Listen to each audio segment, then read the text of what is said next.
আমার মতন যারা ব্যস্ত মানুষ আছেন তাদের জন্য একটা সহজ রেসিপি নিয়ে চলে আসলাম। দেখেন আমি প্রতিনিয়তই এইভাবে রান্না করি। তে দেখেন দেখেন এক গাদা খানিক হচ্ছে আপনি পেঁয়াজ দিয়ে দিলাম, তারপর দিলাম হচ্ছে কুচি কুচি করা রসুন, তারপর আস্তে আস্তে দিয়ে দেবো হচ্ছে হলুদের গুঁড়ো, তারপর দিয়ে দেবো হচ্ছে আপনি এই যে একটু কম হয়েছিল হলুদের গুঁড়ো আর একটু দিয়ে দিলাম। এবার দিয়ে দেবো এ দেখেন আপনি ধনির গুঁড়ো, তারপরে আবার দিয়ে দেবো হচ্ছে জিরি। এখানে কিন্তু আমি গোটা জিরি দেবো, আবার বাটা মাটা জিরি দেবো না। তো গোটা জিরি দেব, এই দিলাম গোটা জিরি দেওয়ার পরে তারপরে আমি আস্তে আস্তে তেল দেব, তারপর লবণ দেব, তারপরে হচ্ছে আপনার মরিচের গুঁড়ো দেব। দিয়ে মরিচ যদি কাঁচা মরিচ আজকে আমার ঘরে নেই, কাঁচা মরিচ শেষ হয়ে গেছে, এই জন্য আমি শুকনো মরিচের গুঁড়ো কিন্তু এর ভিতর দিয়ে দিছি, ওইটি স্কিপ হয়ে গেছে। আপনারা কিছু মনে করবেন না, আপনারা কাঁচা মরিচ দিলে আরও বেশি মজা হবে।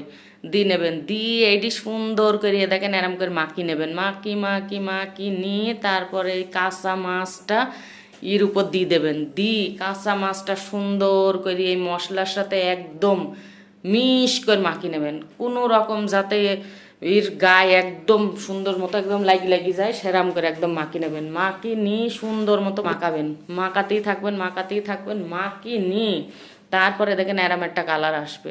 তারপর আপনি কি করবেন, তারপরে এখানে পরিমাণ মতো একদম ঘপ ঘপ করে দিন, আবার পানি ঢেলে দেবেন না, পরিমাণ মতো অল্প করে পানি দেবেন, বেশি দিলে কিন্তু আবার মাছটা মজা লাগবে না। এ দেখেন এতটুকু পানি দিয়েছি, দিয়ে এ দেখেন রান্না করে নিছি। এ দেখেন এত স্বাদ লাগে এই মাছটা, আপনারা রাইন দিয়ে খাই দেখ।